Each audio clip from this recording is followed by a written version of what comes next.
რატომ არის ქალწული ხშირად ნევროზული. ამას ვიდახ სრული სერიოზულობით, ნევროზულობა არ გამოიხატება მაინდა-მაინც ურთიერთქმედებაში, ეს გამოიხატება შფოთვაში, ანუ ეს ადამიანი შფოთავს ყოველთვის. რაც არ უნდა კარგი იყოს სიტუაცია, ყოველთვის რაღაც არ მოსწონს, ყოველთვის რაღაცაზე აქვს სანერვიულო, ყოველთვის რაღაცას იპოვის სანერვიულო ცხოვრებაში. აი ამას ვეძახი ნევროზულობას. და რატომ ხდება ეს? იქნებოდა ქალწული ტყუპებივით მსუბუქი ზედაპირული და მაღალი ადაპტაციის მქონე, რომ იყოს მუტაბელური სტიქია და ჰაერის, ესე ვთქვათ, ჰაერის სტიქია და მუტაბელური ჯვარი, მაგრამ ქალწულის შემთხვევაში ეს არის მუტაბელური ჯვარი, რომელიც აძლევს ძალიან მაღალ ადაპტაციას, იგივენაირად როგორც ტყუპებს აქვს. ფსიქიკა არის საკმაოდ აქტიური, ძალიან ადაპტირებადია, ყოველთვის ცდილობს სიტუაცია გამოიყენოს, მაქსიმალურად ადაპტირდეს გარემოში, იყოს კრეატიული, ანუ ეს ყველაფერი არის დადებითი, მაგრამ ესეთი ადამიანი არის ძალიან ცვალებადი. ტყუპების არ იყოს ქალწულსაც მართავს მერკური, შესაბამისად ეს ადამიანი აქტიური არის მენტალურად, უფრო მეტად აზროვნებს, უფრო მეტად ცდილობს გამოიხატოს აი ესე ქცევებით, თავდაჭერის, საუბრის მანერით, ქცევით, მიმიკებით და აზროვნებით. ლოგიკით.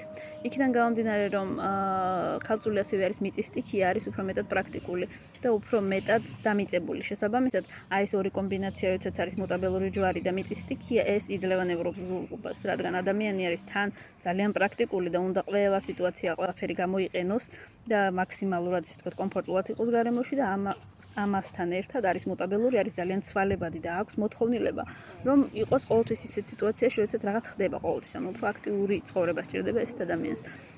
მიწის სტიქია კიდევ მაქსიმალურად სტაბილური არის, მაქსიმალურად ისე ვთქვათ, პრაქტიკული არის და მიწის სტიქია ქალწულზე ეკაჩება იმისკენ, რომ ჰქონდეს მშვიდი, სტაბილური ცხოვრება და მუტაბელური ჯვარი ეკაჩება პირიქით საწინააღმდეგო მხარეს, რომ იყოს უფრო მეტად აქტიური მენტალურად, უფრო მეტი იმოძრაოს, უფრო მეტი რამე აკეთოს, უფრო მეტი იფიქროს, უფრო მეტი აკრიტიკოს, შეამჩნიოს რაღაც დეტალები და ასე შემდეგ. ანუ ამ შემთხვევაში სტიქია და ჯვარი მოდის რაღაც მხრივ წინააღმდეგობაში, რაც მერკურის, რა თქმა უნდა, აზიანებს და შესაბამისად მერკური ხდება უკვე რაღაცნაირად ნევროზული, ციკიანი. ესე ვთქვათ.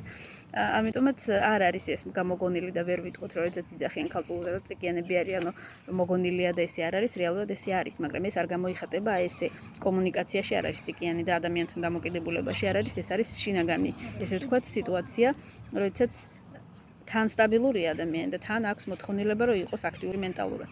ანუ ამ ადამიანს სჭირდება მშვიდი ცხოვრებაც და სჭირდება აქტიური ცხოვრებაც. რამენაირად აი ეს ყველაფერი უნდა დააბალანსოს.